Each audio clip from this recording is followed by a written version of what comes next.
ஆனந்தி, உன்னை பார்க்கறதுக்கு உங்க அண்ணன் வந்திருக்காருமா. அண்ணனா? எங்கண்ணே? ரிசப்ஷன்ல உட்கார சொன்னம்மா. வேணா, நான் வெளியவே வெயிட் பண்றேன்னு சொல்லிட்டாருமா. அதுவும் அந்த பக்கம் தான்மா இருக்காரு. ஆ.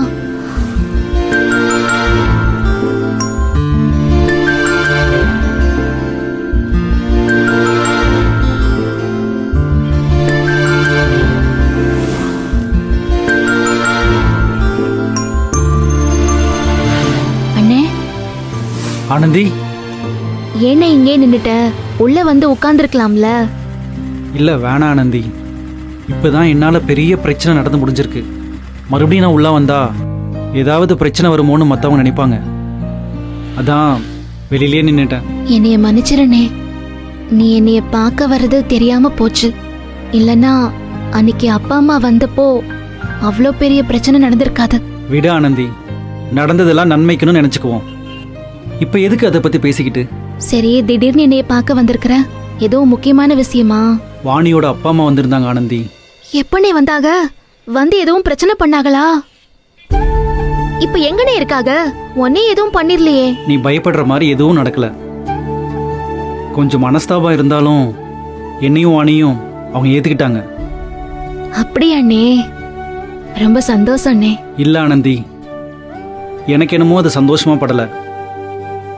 அவங்க வந்து பார்த்துட்டு போனது சாதாரணமா தோணல, ஏதோ சிக்கல் வருமோன்னு தோணுது. ஏன்னே? அவங்க வந்துட்டு போனதுல இருந்து வாணியோட பேச்சு, நடவடிக்கை இது எதுவுமே சரியில்லை. அவ ஆளே வேற மாதிரி நடந்துக்கிறா. அவங்க அப்பா அம்மாவை பார்த்ததும் நாம அவசரப்பட்டுட்டோமோங்கிற எண்ணம் அண்ணி மனசுல தோணிருக்கும். எல்லாம் சரியாயிரும்னே. நான் வந்து என்னன்னு விசாரிக்கிறேன். இல்ல ஆனந்தி, நீ இப்போதைக்கு வீட்டுக்கு வர வேணாம். அதை சொல்லிட்டு போக தான் வந்தேன். ஏன்னே? வாணி உன்னை ஏதாவது சொல்லிட்டா என்னால பார்த்துட்டு சும்மா இருக்க முடியாது. அது மறுபடியும் பிரச்சனையில தான் போய் முடியும். இப்போதைக்கு நீ வர வேணாம், கொஞ்ச நாள் போகட்டும், அதுக்கப்புறம் நானே சொல்றேன். சரிண்ணே. இப்போ உனக்கு உடம்பு எப்படி இருக்கு? ஒன்றும் பிரச்சனை இல்லையே? இல்லண்ணே, நல்லாத்தே இருக்கிறேன். அப்புறம் அக்காவோட கல்யாண வேலையெல்லாம் எவ்வளவு தூரம் போயிருக்கு? அதெல்லாம் நல்லாத்தையும் போயிட்டு இருக்குது. நாம பண்ண வேண்டியதெல்லாம் அக்கா கல்யாணத்துக்காக வாங்கின அந்த நகைய திரும்பவும் பேங்க்ல இருந்து மூக்கறதுதான்.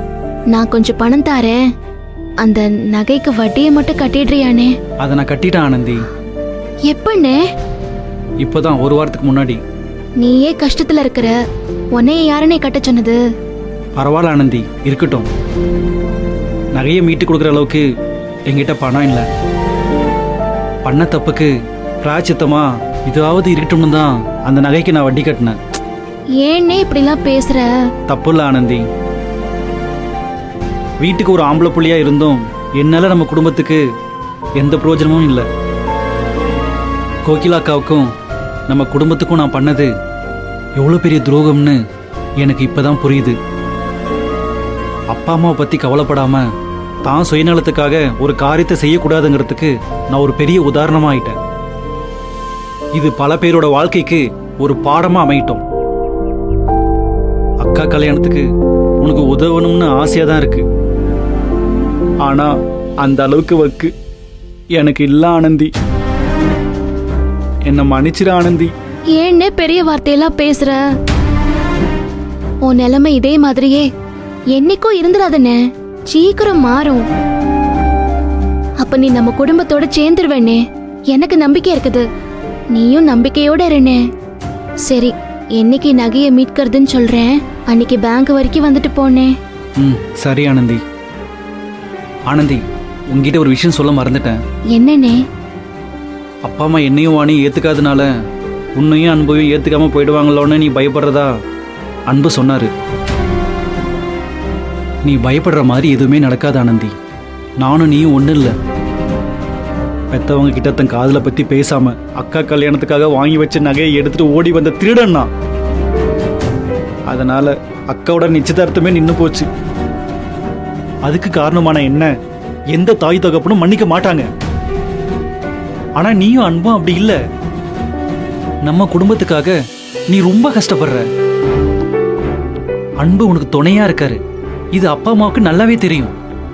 அதனால உன் விருப்பத்துக்கு அவங்க தடை போட மாட்டாங்க. அக்கா கல்யாணம் முடிஞ்சதும் நீ அன்புவை கூட்டிட்டு போய் அப்பா அம்மா கிட்ட பேசு. ஒருவேளை அன்புவை கூட்டிட்டு போக தயக்கமா இருந்தா அவங்க அம்மாவையும் கூட கூட்டிட்டு போ. அவங்க வந்து பேசுவாங்க. உன் விருப்பத்தை எடுத்து சொல்லி அப்பா அம்மாவுக்கு அவங்க புரிய வைப்பாங்க. உங்க காதலுக்கு அவங்க கண்டிப்பா மரியாதை கொடுப்பாங்க. நீ ஆசைப்பட்ட மாதிரி ஒரு வாழ்க்கை நிச்சயமா உனக்கு அமையும். அன்புவை எங்க இழந்துருவோம்னு பயப்படாத. தைரியமா இரு. உன் நல்ல மனசுக்கு எல்லாமே நல்லதாவே நடக்கும். அக்கா கல்யாணத்துக்கு என்னால வர முடியாம கூட போலாம். ஆனா உனக்கும் அன்புக்கும் நடக்க போற கல்யாணத்துல ஒரு கூட பிறந்தவனா முன்ன நின்னு எல்லாத்தையும் நான் தான் செய்வேன். இது நடக்குதா இல்லையான்னு மட்டும் பாரு.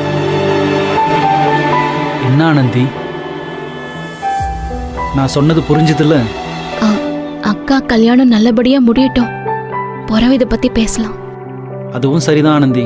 சரி, நான் கிளம்புறேன். உனக்கு ஏதாவது தேவைன்னா எனக்கு கால் பண்ணு. சரிண்ணே, பாய்.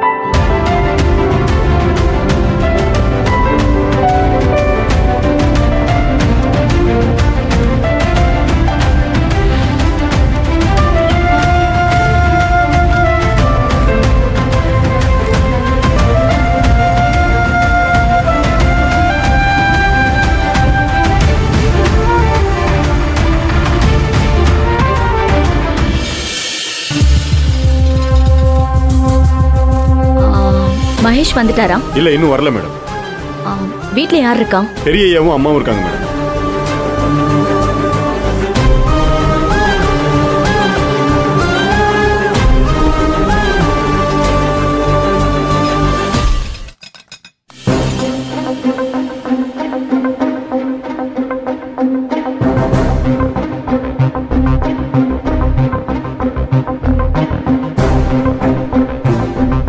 ஆண்டியும் அங்குளும் இருக்காங்கன்னு செக்யூரிட்டி சொன்னாரே, யாரையுமே காணோம்.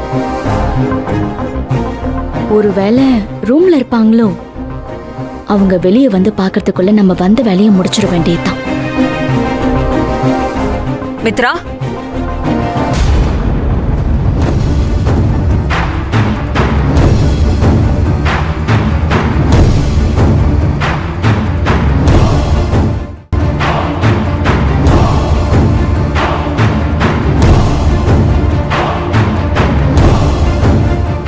என்ன மித்ரா திடீர்னு வந்திருக்க?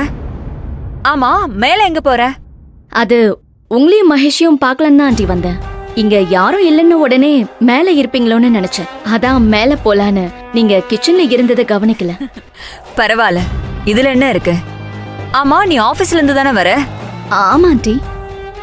ஆபீஸ்ல இருந்து வரேன்னு சொல்ற. மகேஷ் அங்க இருக்கிறது உனக்கு எதுவும் தெரியாதா?